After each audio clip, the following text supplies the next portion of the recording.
Corona से पहले अगर आपको याद होगा 1 रुपए की थाली, गौतम गंभीर जो बीजेपी के सांसद हैं, जो इनको इंट्रोडक्शन की ज़रूरत नहीं है, इस वक्त हमारे साथ जुड़ चुके हैं। लेकिन कोरोना के बाद जिस तरीके से गौतम जी ने आगे बढ़ के लोगों की मदद की, चाहे दवाई हो, अस्पताल हो, सीधे सीधे मैं आपसे जानना चाहूँगा अभी स्ट्रैटेजी क्या है? मैं आपके कॉन्स्टिट्यूंसी की बात करूँगा, कैसे उसको निकाला जाएगा इस संकट से? क्या स्ट्रैटेजी है? दिल्ली को कैसे निकालेंगे संकट से बाहर? ये वक्त पॉलिटिक्स करने का नहीं है, ये वक्त लोगों की ज़िंदगी जान बचाने का है। तो इसलिए इंसानियत की बहुत ज़रूरत है, और अगर इंसानियत के नाते अगर आप काम करेंगे तभी हम इस संकट की घड़ी से बाहर आ सकते हैं, नहीं तो नहीं। क्योंकि अगर हम दिल्ली सरकार को ब्लेम करेंगे, दिल्ली सरकार तो वैसे ही पिछले 6 साल से हर चीज़ सेंटर पे डालती है, ये वो वक्त नहीं। सबको मिलके काम करना बहुत ज़रूरी है और हर तरीके से काम करना ज़रूरी है, क्योंकि यहाँ पर लोगों की ज़िंदगी दांव पे है। देखिए, ये तो हो गया हाँ जो जी। पॉलिटिक्स चल रही है, लेकिन मैं आपसे ये जानना चाह रहा हूँ अभी, क्योंकि आप केंद्र सरकार आपकी पार्टी की है, अभी स्ट्रैटेजी क्या है? मैं बड़ा बेस लेवल पे बात करूं, दिल्ली में अभी शॉर्टेज है अस्पतालों के बेड्स की, दिल्ली में शॉर्टेज है ऑक्सीजन की, दिल्ली में शॉर्टेज है वैक्सीन की। कैसे इसको देखिए, एड्रेस कर रहे हैं? हाँ जी, पहले मैं आपको बताता हूँ, जो मेडिकल जो हेल्थ का इशू है वो प्रॉपरली पूरा स्टेट गवर्नमेंट के अंडर आता है। ठीक है, आप हमारी सरकार से तो हर तरीके से सवाल पूछ सकते हैं और पूछना चाहिए भी, क्योंकि हमारी सरकार सेंटर में है। लेकिन दिल्ली सरकार से भी यही सवाल पूछना बहुत ज़रूरी है, जो हेल्थ सब्जेक्ट है।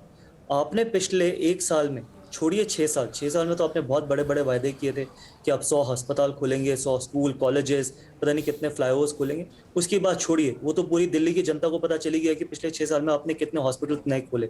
लेकिन पिछले 1 साल में, ये कोरोना इस बारी का कोरोना नहीं है, ये सेकेंड वेव है कोरोना की। पिछले साल से अभी तक आपने क्या तैयारी रखी? आप हमारे मुख्यमंत्री जी बाहर आते हैं, लोगों को कहते हैं हमारे पास 5,000 बेड अवेलेबल हैं, अगले दिन वो 5,000 बेड कहीं पर नहीं होते।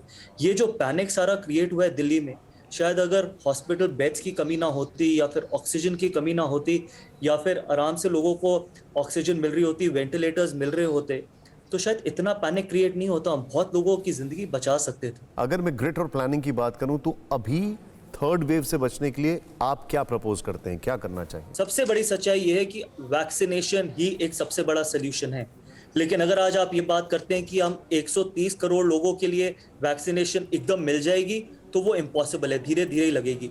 बेसिक आप पैनिक ना क्रिएट करें, उसके लिए आपको बेहतर बेहतर प्रिपेयर होना जरूरी है। आपके पास वेंटिलेटर्स होने चाहिए, आपके पास ऑक्सीजन बेड्स होने चाहिए, आपके पास सफिशिएंट बेड्स होने चाहिए। क्योंकि आज दिल्ली में जो इतना पैनिक क्रिएट हुआ है, अगर सफिशिएंट बेड्स होते, अगर आपकी ऑक्सीजन की कमी ना होती, अगर आपके पास इनफ वेंटिलेटर्स होते, तो शायद इतनी ज्यादा होड़ नहीं मची होती वैक्सीनेशन लगाने की। इससे पहले भी पहली वेव और दूसरी वेव के बीच में लोग आराम से वैक्सीनेशन लगा रहे थे। 45 से ऊपर जब वैक्सीनेशन खुली थी तो इतना पैनिक नहीं था, क्योंकि लोगों को हॉस्पिटल जाने की जरूरत नहीं पड़ रही थी। क्योंकि सडनली हर चीज की कमी दिखने लगी, इसलिए लोगों को अब ये लगने लगा है कि हमारे को जल्दी से जल्दी वैक्सीनेशन लगानी है। तो हम अपनी तरफ से तो प्रिपेयर हो सकते हैं ना। हम एज अ, चाहे वो आम आदमी पार्टी हो, चाहे वो कोई भी पार्टी हो, चाहे वो मेरी पार्टी हो, हम अपनी तरफ से बेहतर जो हमारे हाथ में है उसमें तो हम बेहतर इंफ्रास्ट्रक्चर दे सकते हैं। मैंने आपसे इसलिए ये सवाल पूछा, केंद्र की ही अगर एग्जाम्पल लें तो ओवरऑल पिछले 6 साल में हमने 3.6% बल्कि 3.5% के आसपास जीडीपी का हेल्थ पे खर्चा किया।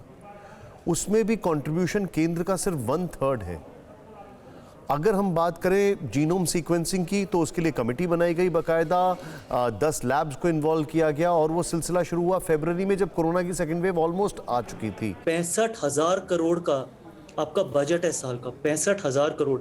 आप ये सवाल कभी उनसे भी पूछिए कि 65,000 करोड़ रुपए जाते कहाँ पर? आज वो मोहल्ला क्लिनिक जिसकी आप इतनी बड़ी बड़ी बातें करते थे, अगर वो मोहल्ला क्लिनिक सही तरीके से अच्छा मोहल्ला क्लिनिक होता तो कम से कम वहां पर आप कोरोना की टेस्टिंग तो कर सकते थे। Valid point. ठीक है, आपने एक भी हॉस्पिटल नहीं खोला दिल्ली में, एक नया हॉस्पिटल पिछले 6 साल में। और मैं आपको एक आखिरी चीज बताना चाहता हूँ, शायद ये आपको भी बहुत अजीब लगेगा, मुझे भी, और शायद दिल्ली की जनता को भी अजीब लगेगा। दुनिया में कोई भी चीज मुफ्त नहीं मिलती। आपने मुफ्त में बिजली और पानी दिया, वो आपने एक चीज से उठा के दूसरी जगह मुफ्त में दिया। जो पैसा आपको हेल्थ इंफ्रास्ट्रक्चर पे, बेसिक दिल्ली के इंफ्रास्ट्रक्चर पे, आपको एजुकेशन के नए स्कूल कॉलेजेस बनाने में लगाना चाहिए था, वो पैसा आपने वहां ना लगा के लोगों को मुफ्त में बिजली और पानी दिए। गौतम जी, बहुत बहुत शुक्रिया, TV9 से आपने बातचीत की। All the best. हम उम्मीद करते हैं कि आप ज़्यादा से ज़्यादा लोगों की मदद कर पाएं। ये बहुत बहुत Thank you, कठिन sir. परिस्थितियां हैं। Thank you so much. Thank you sir. फिक्र आपकी, सोमवार से शुक्रवार रात 9 बजे सिर्फ TV9 भारतवर्ष पर।